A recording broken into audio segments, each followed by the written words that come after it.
सो जी let's start with the pre June mock जो कि आपके टैक्स के सब्जेक्ट का है। और इसको हम सॉल्व करते हैं और देखते हैं कि इसमें क्या ऐसी चीज़ें हैं जो कि प्रॉब्लम थी। ठीक है। So let's start with the first question. जी सर प्लीज क्वेश्चन पढ़ेंगे आप। Zara has an annual salary of £72,000. She received child benefit of 3149 during the tax year 25-26. What ji amount of child benefit tax charge must Zara pay for the tax year 25-26? अब child benefit tax charge पूछा हुआ है। ठीक है। Salary इसकी है 72,000। अब हमने क्या कहा था कि 60,000 से ऊपर हर 200 पे हमें 1% लगाना है। 60,000 से ऊपर इसकी सैलरी है 12,000 की। 12,000 में 2%, 200 आता है 60 टाइम्स, तो इसका मतलब है जो टैक्स चार्ज लगेगा दैट वुड बी 60%। लगेगा किस पे? ऑब्वियसली आपके सेवन जो चाइल्ड बेनिफिट मिला है उस पे। जो चाइल्ड बेनिफिट हमें मिला है दैट वाज 3149। ठीक है, तो अगर मैं यहीं पे इसकी का कैलकुलेटर यूज कर लूँ, so it would be 3149। 3149 multiply by 60%, यानी कि 60 डिवाइडेड बाय 100 कर लोगे आप इसको यहाँ पे। And there you go. जैसे आप इसको एंटर करेंगे ये आपको दे देगा 1889.4। So that's your child benefit amount. Answer is option B. Clear. आगे चलते हैं जी। Next question number 2। जी प्लीज रिक्वायरमेंट पहले पढ़ें sir. What is Michael's available annual allowance for the tax year 25-26? अब एनुअल अलाउंस की बात हो रही है, प्रोबेबली पेंशन के एनुअल अलाउंस की बात करेगा। अच्छा पढ़ते हैं जी, हाँ जी पढ़ें। Michael had net income of 270,000 for the tax year 25-26. ठीक है। During the tax year, Michael made contributions of 11,000 to his employer's occupational pension scheme, and his employer contributed 19,000 to the scheme. Michael had no unused annual allowance brought forward.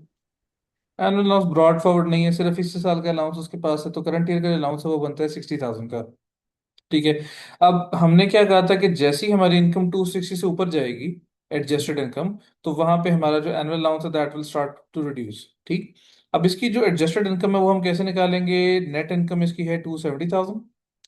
Calculator यहाँ पे हम दोबारा खोल लेते हैं। So let's write it here. ये ठीक है। ओके, सो 270,000 प्लस एम्प्लॉयर वाला कंट्रीब्यूशन विच इज कितना? 270,000 प्लस माइकल का अपना कंट्रीब्यूशन था ऑक्यूपेशनल पेंशन में 11,000 का, प्लस जो एम्प्लॉयर ने कंट्रीब्यूशन दिया 19,000 का। So the total contribution which is made by Michael is 300,000। अब 300,000 माइनस 260,000 करो तो हमें पता चल जाएगा कितना एक्स्ट्रा है। एक्स्ट्रा है जी 40,000। इसको डिवाइडेड बाय 2 करें तो ये आ जाएगी जी आपकी रिडक्शन, तो यानी कि 60, आपके पास 40,000 था तो ये 20,000 की रिडक्शन आएगी। तो आपका अलाउंस था 60,000 का, 20,000 की रिडक्शन करके बाकी जो बचेगा दैट इज 40,000। क्लियर। आगे चलते हैं जी। क्वेश्चन नंबर 3 पढ़ें। What is the amount of unused trading loss that Fabia can carry forward for the tax year 26-27, ठीक है। assuming she claims loss relief as soon as possible? सही है। Fabia commenced trade as a sole trader in the tax year 24-25. Previously, she had been an employee. She had अच्छा, the अब following इसने result. Business start की है tax year 24-25 में, और उससे बिल्कुल जो अगला साल है 26-25 वहां पे लॉस हो गया। अब यहाँ पे जो बेस्ट पॉसिबल रिलीफ है वो बनता है आपका opening year loss relief, which states that कि अगर आपको बिजनेस के पहले 4 साल में कभी भी लॉस हुआ है that can be carried forward against the total income of the previous 3 years. अब लॉस हमें हुआ है 80,000 का, और पिछले 3 साल इससे हैं 1 2 3, मतलब 22 23 तक जा सकता है लॉस। और ये लॉस एडजस्ट कर रहे हैं अपने फाइफो बेसिस पे। ठीक है। अब अगर मैं कैलकुलेटर खोलूँ यहाँ पे हम लॉस लिखते हैं जी 80,000 का। 22 23 में एडजस्ट होगा 17,000 का। फिर उससे अगले साल में एडजस्ट होगा 18,000 का। फिर वहाँ से अगले साल में एडजस्ट होगा 6,000 का। अब ये क्योंकि पिछले 3 साल में हम एडजस्ट करें तो यहाँ पे ऑब्वियसली कैप भी अप्लाई होगा। लेकिन cap was higher of 50,000 and 25% of your income. तो ये तो काफी ज्यादा अमाउंट बन रही है, तो यहाँ पे हम पूरा पूरा यहाँ पे एडजस्ट इसको कर लेंगे। रिमेनिंग लॉस बचेगा आपके पास 39,000 का, जो कि हम अगले साल में कैरी फॉरवर्ड करेंगे। ब्लैक में हम इसको यहाँ पे लिख देंगे 39,000। ठीक, एक सेकंड प्लीज। ओके जी, moving on to question number 4। जी प्लीज पढ़ें। Select the appropriate box to indicate whether each of the following taxes should be classified as a capital tax, a revenue tax, both a capital and a revenue tax, or neither type of tax. अभी हमने choose करना है कि capital tax है, revenue tax है, या क्या है। देखो कैपिटल टैक्स क्या होता है, सिंपली जो एसेट्स पे लगता है। रेवेन्यू टैक्स जो इनकम्स पे लगता है। और अब कॉर्पोरेशन टैक्स की बात करें तो एक कंपनी के इनकम्स और गेन्स दोनों पे लगता है, जिसका मतलब है it is both. National insurance contribution जो है वो आपकी रेवेन्यू पे लग रहा होता है, इनकम पे लग रहा होता है, तो दिस इज रेवेन्यू टैक्स। और इनहेरिटेंस टैक्स एसेट्स पे लगता है, तो दिस इज कैपिटल टैक्स। ठीक। अब देखिए, सीन सीन वही है कि एक एमसीक्यू के लिए हमारे पास जो अवेलेबल टाइम है दैट इज अराउंड 3.6 मिनट्स। लेकिन हर एमसीक्यू पे उतना टाइम लगता नहीं है। कुछ एमसीक्यू होते हैं जिन पे ज्यादा टाइम लगता है, कुछ हैं जिन पे कम टाइम लगता है। आगे चलते हैं, नेक्स्ट जी प्लीज पढ़ें। What amount of property income should be included in Honza's income tax computation for the tax year 25-26 in hmm. respect of the lease premium received? ठीक है। Honza granted a 30-year lease of an office on 1st June 2025 for the premium of 50,000. अब 50,000 का premium मिला, और premium जिस साल में मिलता है उधर ही टैक्सेबल होता है। तो टैक्सेबल प्रीमियम कैसे निकलेगा, 50,000 मल्टीप्लाई बाय 51 - n। तो 51 - n वुड बी 21। एंड अगर इसको मैं डिवाइड कर दूं 50 पे, डिवाइडेड बाय 50, टैक्सेबल प्रीमियम की अमाउंट आ रही है 21,000, एंड यही आपकी सोल इनकम है। सो 21,000। आगे चलते हैं जी please. What is ME's taxable car benefit for the tax year 25-26? MEE is provided with a hybrid electric company car from 5th October 2025. The car has CO2 emission of 40 grams per kilometer and an electric range of 55 miles. The list अच्छा, price of अब the car electric was range आ गई है। Electric range का आपने वो table देखना होता था, ठीक है, क्योंकि हाइब्रिड कार है। तो ये देखो, टैक्स टेबल्स में आप जाओगे, यहाँ पे टैक्स टेबल्स में आप रेट फॉरन से देख भी सकते हैं। ये आ गया। तो इलेक्ट्रिक रेंज इसकी गाड़ी की थी 55 माइल्स। तो 55 miles falls between this 40 and 69, तो जो परसेंटेज है दैट इज 9%। जिसका मतलब है अब जो उसका कार बेनिफिट निकालना है वो हमने क्या करना है, गाड़ी की लिस्ट प्राइस लेनी है विच इज 42,900। 42,900 को मल्टीप्लाई करेंगे 9% से, यानी कि 0.09। और फिर हम इसको कर देंगे 6/12। 6/12 क्यों कर रहे हैं, क्योंकि एम्प्लॉयर ने गाड़ी इसको 5th ऑफ अक्टूबर को दी है। So 5th October to 5th of March is 6 months. अच्छा, और लास्ट इसने एक बात लिखी हुई कि गाड़ी की लिस्ट प्राइस 42,600 है, बट द एम्प्लॉयर पेड 41,000। तो हमने तो लिस्ट प्राइस लेनी होती है। सो इसका टोटल किया तो 1930.5 हमारे पास आ गया कार बेनिफिट की अमाउंट। ब्लैंक में लिख लेंगे जी हम। sir calculator में 42,900 है. जी जी, 42,900 ही लेना ना, जो गाड़ी की लिस्ट प्राइस है। 42,600 है लिस्ट प्राइस. ओ सॉरी, 42,600। इसका आप ले लोगे 9%, 0.09 इंटू 6/12। ये आ जाएगा जी 1917। ओके, सो ये छोटी छोटी जो मिस्टेक्स हैं इस तरह की नहीं करनी, करेंगे तो फिर एग्जामिनर कहेगा 2 नंबर काट रहा हूँ। ओके, आगे चलते हैं जी, नेक्स्ट। हाँ जी प्लीज।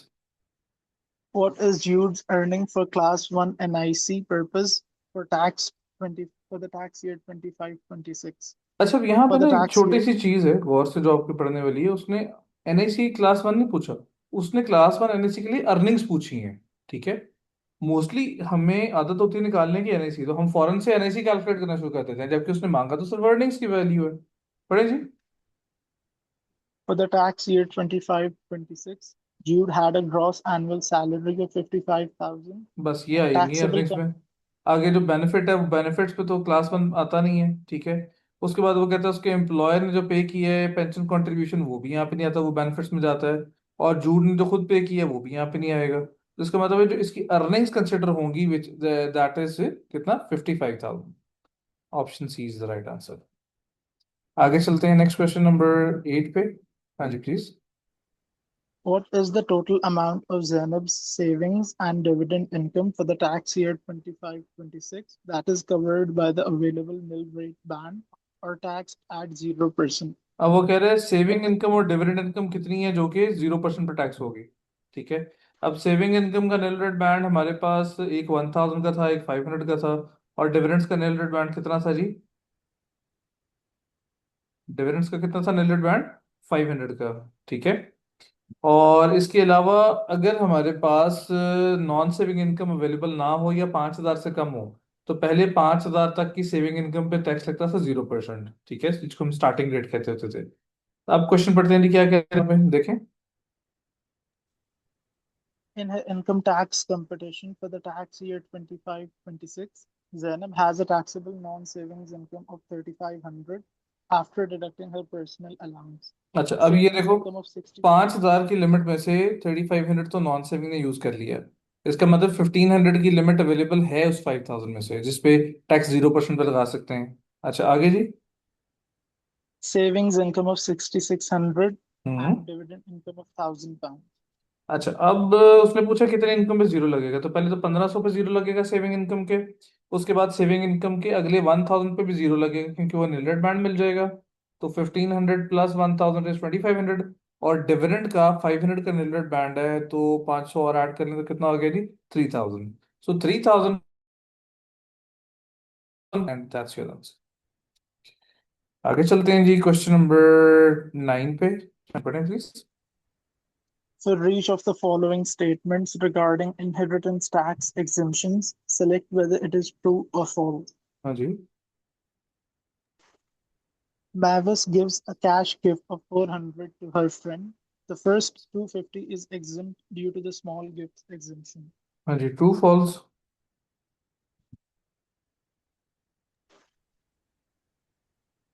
ट्रू या फॉल्स? सर मुझसे पूछ रहे हैं? जी जी। सर ट्रू है। फॉल्स है भाई, क्योंकि 250 पाउंड पर पर्सन पर ईयर की एग्जेम्पशन थी। ये नहीं था कि अगर पहला गिफ्ट है वो 250 का तो एग्जेम्प्ट होगा। यहाँ पे उसने देखो ना वर्ड के साथ खेला है। उसने कहा the first 250 is exempt due to the small gift exemption. Gift तो 400 का दिया है, तो अगर 400 का गिफ्ट दिया तो इस पे तो स्मॉल गिफ्ट एग्जेम्पशन अप्लाई ही नहीं हो सकती, तो ये तो 250 वाला जो इसने लिखा हुआ गलत है। It is false. ठीक है, गौर से समझना है इसको। सेकंड पढ़े। A cash gift of 400,000 from Brian to his civil partner is exempt. तो सिविल पार्टनर या स्पाउस को कोई गिफ्ट देते हैं तो वो एग्जेम्प्ट होता है, yes and it is true. तीसरा वाला जी। Shaila made no lifetime gifts. On her death, a total of £6,000 of annual exemption is deducted from her death state. Death statement से तो एनुअल एग्जामिशन माइनस ही नहीं होती, पहली बात तो 6,000 की हो ही नहीं सकती। गलत। आगे जी। Donald gives a cash gift of 4,000 to his grandson on the occasion of his marriage. The first 2,500 is exempt due to the marriage exemption. हाँ, मैरिज एग्जामिशन में ये होता है कि पहले आप मैरिज एग्जामिशन माइनस करते हो, उसके बाद जो रिमेनिंग है उस पर टैक्स पे करते हो। सो ये इसका आंसर है, ट्रू। आगे चलते हैं जी क्वेश्चन नंबर 10 पे। लेट्स सी 10 में क्या क्या है। जी please. Select the correct due date and the amount of Epic Ltd's first installment due for the 10-month period ended 31st October 2025. अच्छा, अब 10 मंथ्स का Epic पीरियड है, Ltd तो अगर 10 मंथ्स का पीरियड है तो उसका मतलब है पहली पेमेंट कब जानी थी? 14th 7th 7 मंथ के 14 तारीख को। दूसरी जाती है 10th मंथ के 14th को। तो अगर 10 महीने का पीरियड है तो ठीक है ना, पेमेंट हो सकती है। अच्छा आगे बढ़े जी, सिनेरियो का क्या रहा है? Epic Ltd is a large company and pays its corporation tax by installments for the 10-month period accounting period ended 31st October 2025. It has an estimated corporation tax liability of 560,000. ठीक है, तो इसका मतलब है पहले इसकी जो पेमेंट है वो कब जाएगी? वो जाएगी 14 जुलाई 2025। ठीक है। और कितनी पेमेंट जाएगी? 560,000 की जो पेमेंट है उसको आप करेंगे 3/10। 560 का 3/10 करें जरा, कितना बनता है?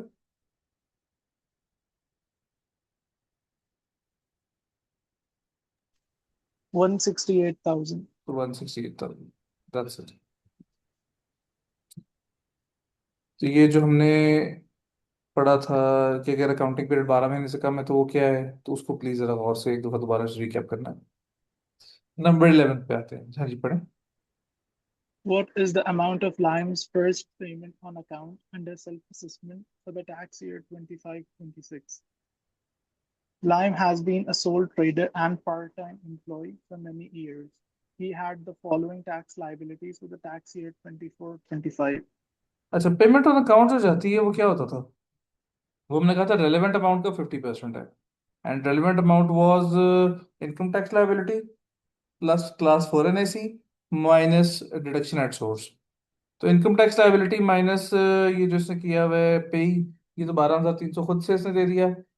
क्लास 4 का एनएसी इसमें ऐड कर लेंगे 976। सो 12,300 प्लस 976, और इसका आप निकालोगे 50%। निकाले जरा कितना आता है, कैलकुलेट कर लेते हैं। 12,300, 12,300 प्लस 976, इट इज 13,276। इसका 50% इज 6,683। तो 6,638, सॉरी, तो आंसर इज ऑप्शन सी। ठीक हो गया, आगे चलते हैं जी। Number 12 please. Drag and drop the correct amounts from the options below to correctly identify the amounts of output VAT and input VAT to be included in Plankton Ltd's VAT return for the quarter ended 31st March 2026 in respect of the imported goods. ठीक हो गया, तो drag drop करना है जो input VAT और output VAT मुझे बताना है। हाँ जी पढ़े। Plankton Ltd is a UK VAT registered company making standard rated supplies.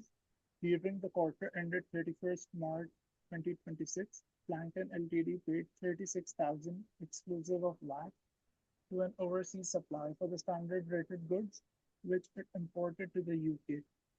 Plankton Ltd accounts for VAT using the postponed accounting system.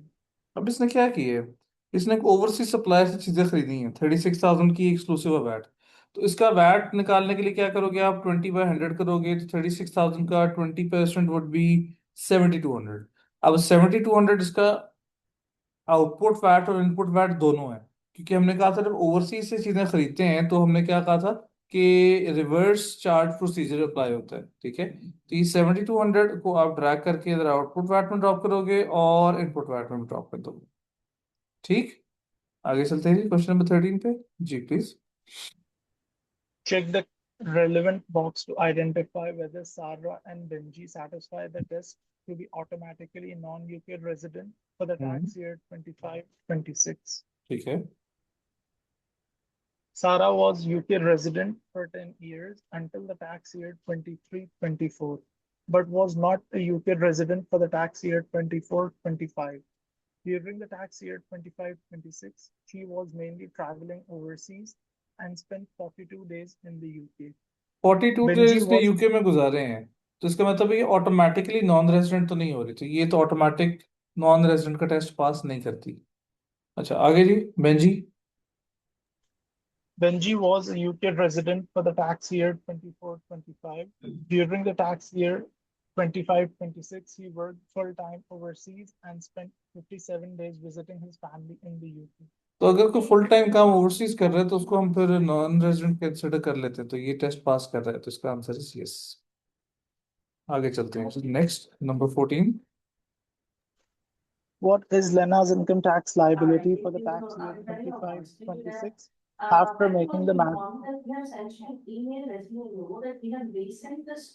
Ji. Noah has an annual salary of £8,000 and his wife Lena has an annual salary of 19,000 for the tax year 25-26. Noah and Lena have made a marriage allowance claim to transfer the available amount of Noah's personal allowance to Lena. अच्छा, अब person of transfer कितना होता है, 1260, और उसका भी 20% उसको liability में से माइनस करते हैं ना। अब इसकी जो एनुअल सैलरी है वो कितनी है जी, लेना की 19,000। तो आप उधर लाइबिलिटी कैलकुलेट करें तो it would be 19,000 -12570। Taxable incomes की आ गई 6430, इसके ऊपर टैक्स लगेगा 20%। तो टैक्स लाइबिलिटीज कह रही है 1286, जिसमें से 252 आप माइनस करोगे, रिमेनिंग वुड बी 1034, ये इसकी लाइबिलिटी। That's it. आगे चलते हैं जी एमसीक्यू नंबर 15 पे जी। Which two of the following penalties could be charged in respect of Edward's late filing? Hmm. Edward filed his self-assessment tax return for the tax year 24-25 on 31st May 2026. Hmm. He paid his balancing payment of 12,600 on the same day. अच्छा, दो काम किए ना इसने। इसने एक तो अपना रिटर्न भी लेट जमा कराया है, दूसरा इसने लाइबिलिटी भी लेट की पे की है। अच्छा, रिटर्न तो भजन जो इसने जमा करवाया है 31 मई को, तो ये 31 जनवरी से 4 महीने आगे है। ठीक है, तो 4 मंथ्स लेट है। 4 मंथ्स लेट होने पे आपको क्या क्या पेनल्टीज पड़ती थी? फिक्स पेनल्टी 100 पाउंड्स की पड़ेगी, और फिर डेली पेनल्टी आपको जो पड़ती थी 10 pounds per day for 90 days, ठीक है, वो पेनल्टी पड़ जाएगी। और इसके अलावा आपके पास जो रिटर्न है वो लेट हुआ है 4 मंथ्स, तो जो टैक्स गेट पेनल्टी है वो भी आपको चार्ज होनी है। तो इसके आंसर में फिर क्या क्या होगा?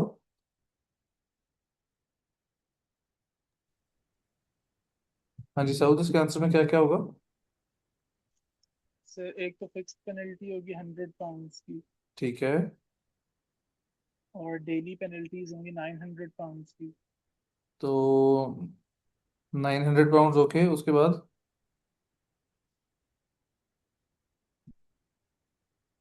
और 4 मंथ्स लेटर तो 5% ऑफ आउटस्टैंडिंग टैक्स भी होगा, बल्कि 10% होगा। बस ये दो चीजें हैं, दो चीजें हैं बस। ठीक है। तीसरी जो पेनल्टी है वो तो फिर आगे जब 3 मंथ से ज्यादा लेट हो तब होती है ना, 3 to 6 मंथ से ज्यादा। सॉरी, 3 नहीं, 6 मंथ। ऑलराइट, सो ये तो एमसीक्यूज तो हमारे हो गए कंप्लीट। आगे जाएं तो हमारे पास आ रही थी ओटीक्यूज। अब ओटीक्यूज यार सीधा सा एक फॉर्मूला है, या फॉर्मूला कह लो या एक पैटर्न कह लो एग्जामिनर का, जो पिछले ऑलमोस्ट 10 साल से ऑलमोस्ट एग्जामिनर फॉलो कर रहे हैं। एंड दैट पैटर्न इज कि एक OTQ will be from CGT, एक will be from IST, and one will be from VAT. अब ये आपके पास एक ओटीक्यू आ गया और मुझे टैक्स पॉइंट देखते ही वर्ड समझ आ गया कि ये वैट का है। ठीक है, सिनेरियो पढ़ते हैं और रिक्वायरमेंट भी देखते हैं, रिक्वायरमेंट बाय रिक्वायरमेंट चल लेते हैं। पहले रिक्वायरमेंट में से कह रही है what is the tax point for the sale of goods that was ordered on 1 February 2026। ये इसने छोटा सा पैराग्राफ दिया हुआ है, लेकिन इससे पहले जरा जो उसका इसने इंफॉर्मेशन दी हुई है बैकग्राउंड, उसको पढ़ लेते हैं। हाँ जी, पढ़ें please. Aura Ltd is a UK trading company making standard rated sales. It is VAT registered and submits quarterly returns. Its annual taxable turnover, excluding VAT, is typically 450,000. ठीक है। Sale of goods. Hmm. On 1st February 2026, Aura Ltd received an order from a client. On 15th February 26, Aura Ltd delivered the goods for the client to the client. Right, चीजें deliver की हैं 15 Feb को, इसका मतलब है ये इसका basic tax point आ गया। ठीक है, पेमेंट पहले नहीं हमें मिली थी, तो इसका मतलब है अर्लियर नहीं है, लेटर हो सकता है। आगे पढ़ें। The invoice for 600, excluding VAT, was issued on 10th March 26, and a payment was received on 29th March 26. अब क्या इनवॉइस हमने अगले 14 डेज के अंदर इशू की है? नहीं। तो इसका मतलब है फिर ये ट्रांजैक्शन बेसिक टैक्स पॉइंट पे रहेगी, जिसका टैक्स पॉइंट है 15 फरवरी, ऑप्शन बी। आगे चलते हैं जी। अच्छा, ये भी एक चक्कर होता है, जब तक आप पूरी स्क्रीन नहीं देखते हो वो आगे नहीं जाने देता। खैर, हम तो क्वेश्चन बाय क्वेश्चन चलेंगे। सेकंड पे आगे, हाँ जी, 17 में क्या कह रहे हैं? Which two of the following statements are correct in relation to Aura Ltd joining the cash accounting scheme? Cash accounting scheme पे इसने कोई पैराग्राफ हमें नहीं दिया हुआ। खैर वो मतलब जेनेरिक होकर फिर पढ़ेंगे। Options पढ़ो. जी जी। Aura Ltd will make 9 monthly payments on account नहीं, starting 9 monthly after the payment तो एनुअल अकाउंटिंग स्कीम में होती थी, ये नहीं है इसका। Second. Aura Ltd will no longer need to issue VAT invoices to नहीं, customers. ऐसी भी कोई बात नहीं थी कि वैट इनवॉइस नहीं देनी, इनवॉइस तो चल देनी। तीसरा, Aura Ltd must leave the scheme if its taxable turnover exceeds 1.6 million in a 12-month period. हाँ ये एक कंडीशन थी, तो ये तो हम सेलेक्ट कर लेंगे। आगे जी। If Aura Ltd joins the cash accounting scheme, it will not be able to be part of the group VAT registration. नहीं, ऐसी कोई बात तो नहीं हुई थी, हमने कहा था अगर ग्रुप वैट रजिस्ट्रेशन करोगे पूरे ग्रुप के लिए लिमिट एक होगी, तो ये तो गलत है। आगे Joining the cash accounting scheme gives automatic relief for impairment losses. जी, तो ये आपका रिलीफ का बेनिफिट था, तो ये इसका आंसर है। आगे चलते हैं जी। नेक्स्ट क्या कह रहे हैं जी? How much input VAT should Aura have claimed on its VAT return in respect of the inputs for the quarter ended 31st of March 2026। ठीक है। हाँ जी। अब इनपुट्स देखनी क्या हो रही है, सेल में तो हमने पढ़ लिया था, इनपुट्स ये आ गया, पढ़े जरा। Aura Ltd incurred the following amounts. All hmm. figures are VAT inclusive. ठीक है, Purchase of a company car for the sales manager, 40% private use, तो इसके ऊपर वैट रिकवर नहीं हो 24,000. सकता। ठीक है, क्योंकि गाड़ी का प्राइवेट यूज है। आगे Cost of entertaining UK customers, UK 100 customer के pounds. एंटरटेनमेंट पे भी आप वैट रिकवर नहीं कर सकते। आगे Training course fees for the staff development, हाँ, इस पे 48%. रिकवर कर सकते हैं। अब ये आपने पैसे कितने लगाए, 4800। So 4800 into 20/120, this is the amount of VAT which can be recovered, so 800। आगे चलते हैं। ओके, सो ये अब पेनल्टीज आ गई जी। ये लेट पेमेंट, ये गिवन है, इससे लेफ्ट कुछ होगा। हाँ जी, पढ़े जी। Indicate by selecting the correct box below the percentage hmm. penalty that will apply in respect of Aura Ltd late payment of VAT for the quarter ended 30th December 25 and whether interest will be charged. ठीक है, ये इसका paragraph है, पढ़ते हैं late payment वाला। The VAT liability of £5,000 for the quarter ended 31st December 25 was not paid until 10th February 26. ठीक है, तो कितनी लेट हुई है जी ये? 31 दिसंबर पे आपका मंथ एंड हुआ ना, क्वार्टर एंड हुआ, तो उसकी जो पेमेंट बनती थी वो बनती थी 7 फरवरी पे।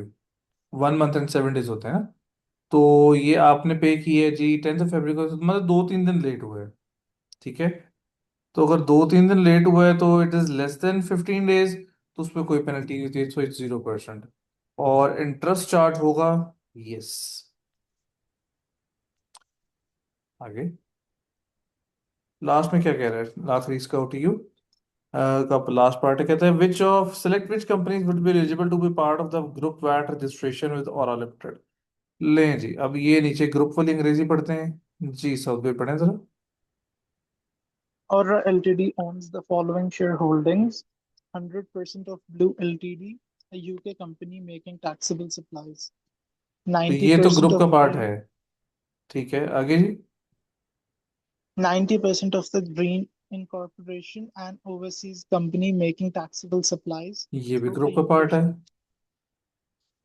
60% of the Yellow Ltd, a UK company making exempt supplies; बेशक एग्जाम सप्लाईज है, लेकिन है तो हमारे ग्रुप का पार्ट, और 50% ज्यादा ओन भी कर रहे हैं। Last 30% of the Red Ltd, a UK company thirty making percent है, taxable छोड़ दें इसको। supplies. तो ये तीन कंपनी जो है, ब्लू ग्रीन येलो, ये हमारे ग्रुप वैट रजिस्ट्रेशन का पार्ट बन जाएंगे विद और लिमिटेड। ये जो OTQ हमारा पहले वाला कंप्लीट हो गया। अगला OTQ नील रेड बैंड आ रहा है, दैट स्टेट आ रही है, तो ऑब्वियसली फिर इनहेरिटेंस टैक्स है। जी सर, पढ़े रिक्वायरमेंट क्या कह रहे हैं? What is the total available nil rate band for the calculation of inheritance tax on Arthur's death estate? अब डेथ स्टेट पे कितना अवेलेबल नील रेड बैंड है वो हमें देखना है। सिनेरियो पढ़ते हैं जी, पढ़िएगा। Arthur died on 5th February 26. His wife Bella died on 10th May 2006. At Bella's estate, 10 May to sorry, thousand eight है। 10th May 2008. Bella's estate. When Bella died, she left cash of 62,400 to her brother and investments valued at 465,000 to Arthur. अच्छा, अब उसकी Arthur wife की जब death हुई है, ये बिल्कुल, अगर आप लास्ट पे देखो तो टैक्स ईयर 8-9 का नील रेड बैंड था 3,12,000 का। अब उसकी जो भी स्टेट थी उसमें से 465 आर्थर को दे दिया जो कि एग्जेम्प्ट होगा, लेकिन जो उसने अपने ब्रदर को दिया था कैश, उसके ऊपर तो टैक्स लगा होगा, मतलब नील रेड बैंड भी यूज हुआ होगा। तो इसका मतलब है कि अगर मैं देखूं कि आर्थर, सॉरी, आर्थर की जो वाइफ है बेला, उसका नील रेड बैंड बच कितना गया था। सो 312,000 -62,400, ये बनता है जी 249,600, लेकिन हमने परसेंटेज की टर्म्स में देखना है। सो इसको डिवाइड कर लेते हैं 312,000 पे। मतलब नील रेड बैंड बच गया था 80%। तो जब आर्थर की डेथ होगी तो आर्थर को अपना नील रेड बैंड 325 का मिलेगा, प्लस उसका 80% एक्स्ट्रा मिल जाएगा। मतलब अगर इस 80% को मैं मल्टीप्लाई कर दूं, आज का जो नील रेड बैंड है 325,000, तो वो बनता है जी 260,000। तो 260 उसको एक्स्ट्रा मिल रहा है, प्लस अपना 325 मिलेगा। तो जो टोटल नील रेड बैंड यूज हो सकता है that would be 585,000। Option D is the right answer. ठीक है जी, आगे चलते हैं।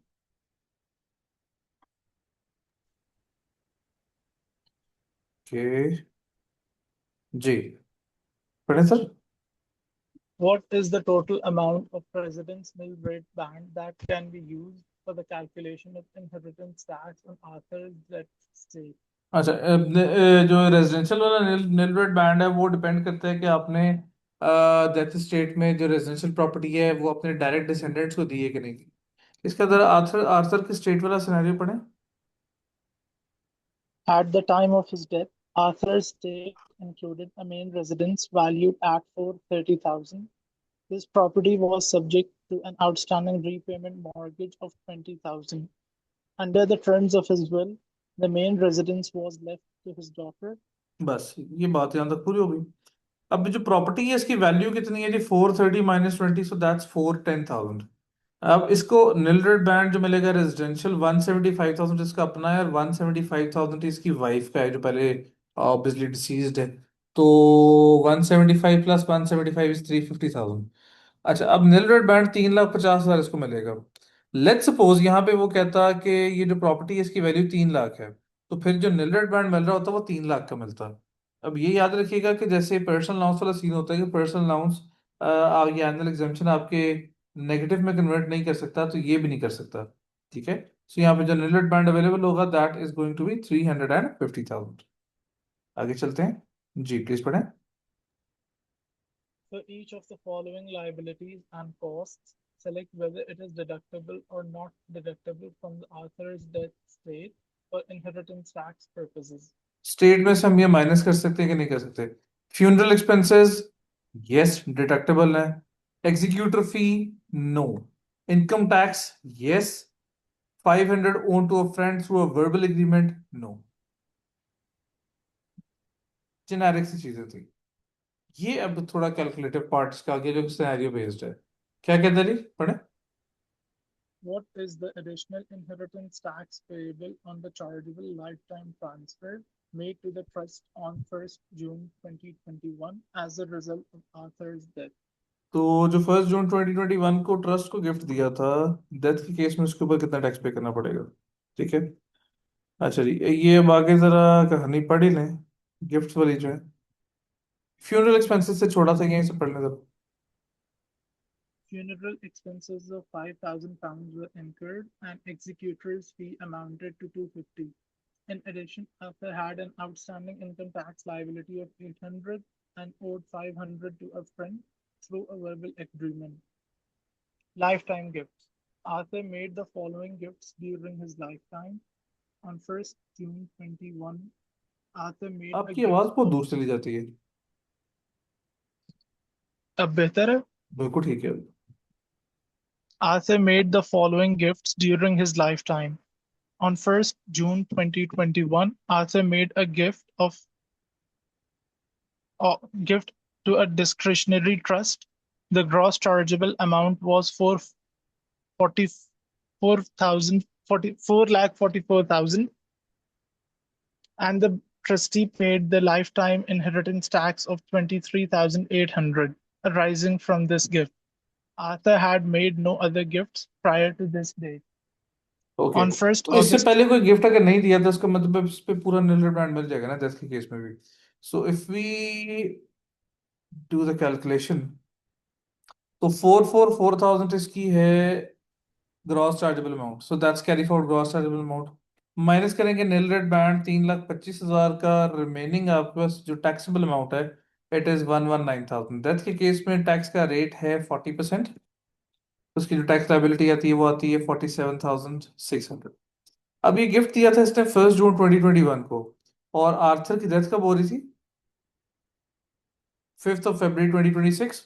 तो अगर देखें कितने साल हैं, तो 1 जून 2021 से 31 मई 22, 3, 4, 5, तो 4 साल पूरे हैं, और 5वें साल से पहले मर गई है। ये डेथ होगी आर्थर की। तो 4 से 5 के दरमियान का मतलब है जो आपको टेपर रिलीफ मिलेगा वो कितना मिलेगा? 40%। अब अगर 40% रिलीफ है, तो इस टैक्स लाइबिलिटी का हमें जो पे करना पड़ेगा वो कितना पे करना पड़ेगा? 60%। ठीक है, मैं 60% इसलिए निकाल रहा हूँ ताकि मेरे पास आफ्टर रिलीफ अमाउंट आ जाए, वो मैं कैलकुलेशन में नहीं पढ़ना चाह रहा हूँ। तो आफ्टर रिलीफ जो अमाउंट है दैट इज 28,560। अब इसमें से माइनस कर लेंगे जो ऑलरेडी लाइफ टाइम में हम टैक्स पे कर चुके हैं इस गिफ्ट पे, दैट वाज 238,000। तो इसका मतलब है अब जो रिमेनिंग टैक्स पेएबल है वो है 4,760, ऑप्शन ए। क्लियर है सब ये? yes, sir.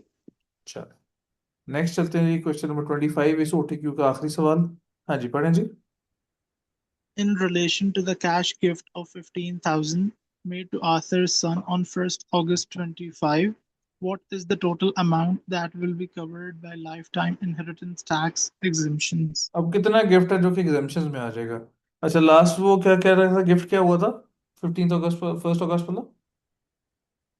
On 1st August 2025, Arthur gave a cash gift of 15,000 to his son on the occasion of his son's marriage. Hmm. The nil तो rate सन band को for the marriage के tax year. Time पे gift दिया है, तो annual इस पे marriage exemption आएगी 5,000 की। एनुअल एग्जाम्पशन टैक्स ईयर 25-26 की आएगी 3,000 की। और 24-25 में कोई गिफ्ट नहीं है तो उधर की एग्जाम्पशन भी 3,000 आ जाएगी। So 5 + 6 is 11,000। तो 11,000 की इसको एग्जाम्पशन मिल जाएंगे। Answer would be option B. आगे चलते हैं। So moving on to the third OTQ. अब ये थर्ड ओटीक्यू आइडियली होता है सीजीटी का। ठीक है, इसमें देखते हैं क्वेश्चन में क्या कह रहे हैं जी। पढ़ें जी क्वेश्चन नंबर 26 की requirement. Which one of the following statements is correct regarding Raj's disposal of the shares in Stellar Ltd? ठीक है, मतलब ये शेयर्स के डिस्पोजल के बारे में बात कर रहे हैं, तो इट इज सीजीटी। ठीक है, लेकिन लिमिटेड है तो फिर ये सीजीटी कंपनीज भी हो सकता है। लेकिन राज ने बेचे हैं तो ये सीजीटी कंपनी नहीं बल्कि सीजीटी इंडिविजुअल है। ठीक है, हाँ जी, पढ़े जी scenario. Raj works as a director for Stellar Ltd. He लो जी, is डायरेक्टर है। married to अगर 5% ज्यादा शेयर्स भी हुए तो फिर ये इसकी पर्सनल ट्रेडिंग कंपनी हो जाएगी, फिर इसको बीएडीआर मिल सकता है। हाँ जी, पढ़े जी। He is married to Keisha. Stellar Ltd shares. On 1st June 2025, Raj sold his entire holding of 10,000 ordinary shares in Stellar Ltd for net proceeds of 200,000. ठीक है, He originally acquired the shares in May 2021 for 50,000.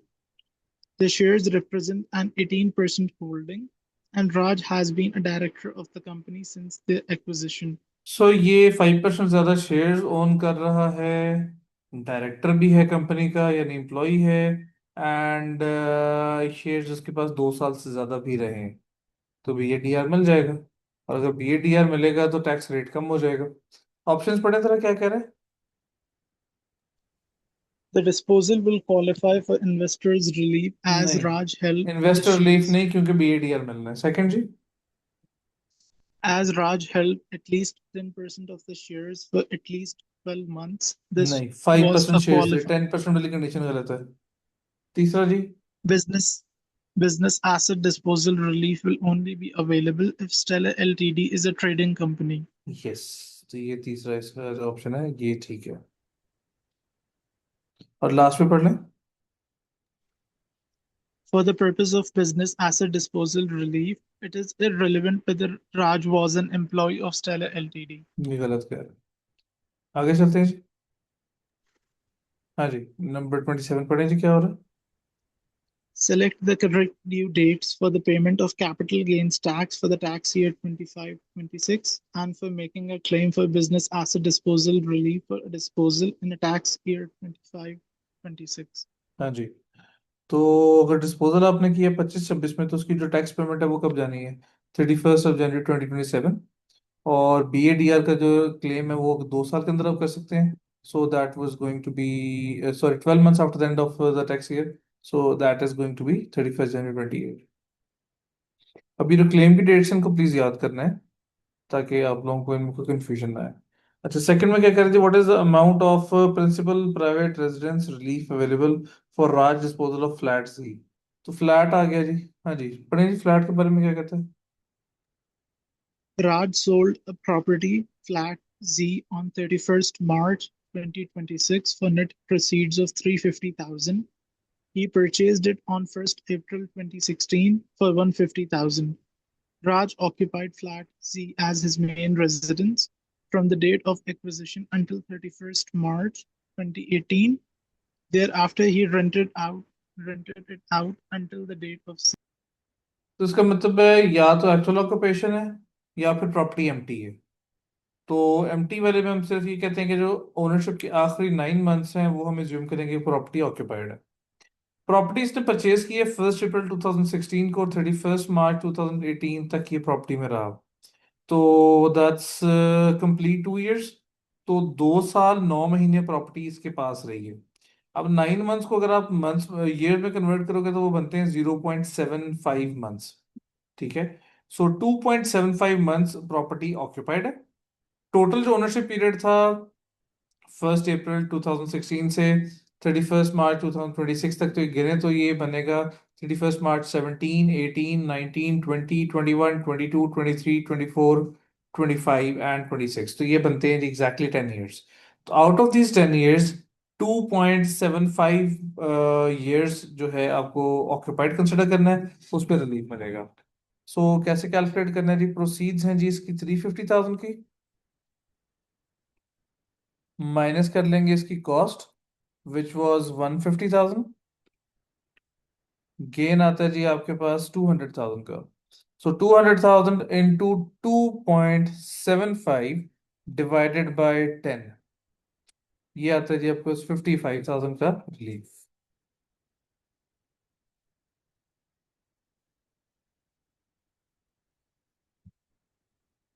ठीक हो गया?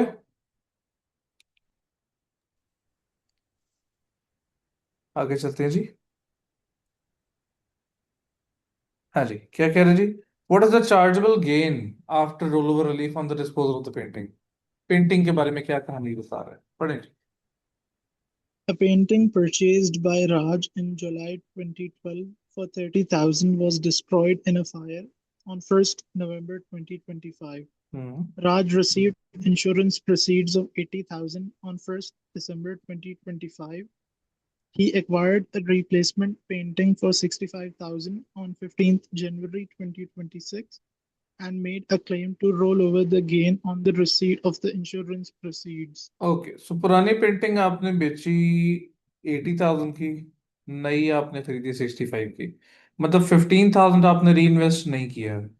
तो हमने कहा था जितनी अमाउंट री इन्वेस्ट नहीं करेंगे गेन में से उतनी अमाउंट जो है वो चार्जेबल हो जाएगी।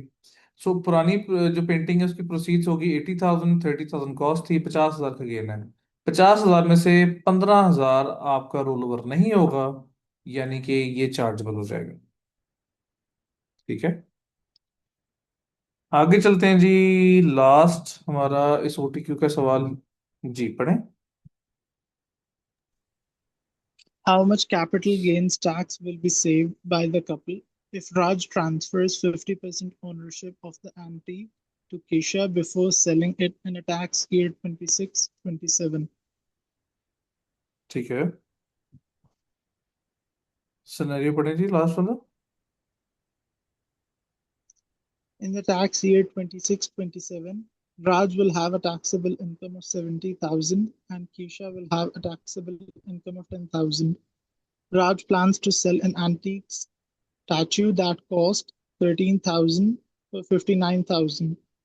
This will be the only disposal by the couple during the tax year 26-27. आपकी आवाज कट गई है। फिर से पूरा पढ़ लूं? जी सो प्लीज एक दफा रिक्वायरमेंट से दोबारा पढ़ लें, आपकी आवाज कट काफी ज्यादा डिस्टॉर्ट हुई थी। How much capital gains tax will be saved by the couple if Raj transfers 50% ownership of the antique to Keisha before selling it in a tax year 26-27? मतलब वो कह रहा है कि अगर 50% ओनरशिप उसने अपनी वाइफ कीशा को ट्रांसफर कर दी होती तो कितना टैक्स सेव कर लेते। अच्छा, अब जो एंटीक बेच रहे हैं वो बेच कितने का रहा है, 59,000 का। ठीक है, जबकि जो उसकी कॉस्ट थी वो थी 13,000 की। सो 59 माइनस 13, इसके पास गेन आ जाएगा। मैं यहाँ पे गेन निकाल ही लूँ। सो 59,000 माइनस 13,000, ये गेन आता है 46,000 का, लेकिन इसका 50% इसके पास जाएगा जी कीशा के पास। So that's 23,000। कीशा के बारे में इसने क्या कहा हुआ है कि कीशा की इनकम है 10,000 की। ठीक है, तो अगर 10,000 की इनकम है तो जो कीशा है, she is a basically tax payer, जबकि जो राज है इसकी इनकम 70,000 के, तो he is a higher tax payer. Raj को इस पूरे गेन के ऊपर, क्योंकि 23,000 का गेन राज के पास जाएगा, बाकी 23,000 जाएगा कीशा के पास, तो राज साहब जो है वो पे करेंगे कितने परसेंट, 24%।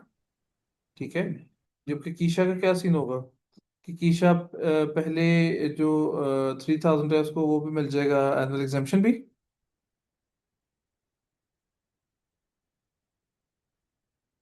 मेरी आवाज आ रही है? जी सर, आ रही है।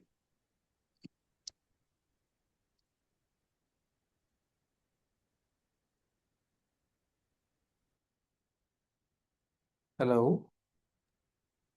हेलो। जी सर, आपकी आवाज आ रही है।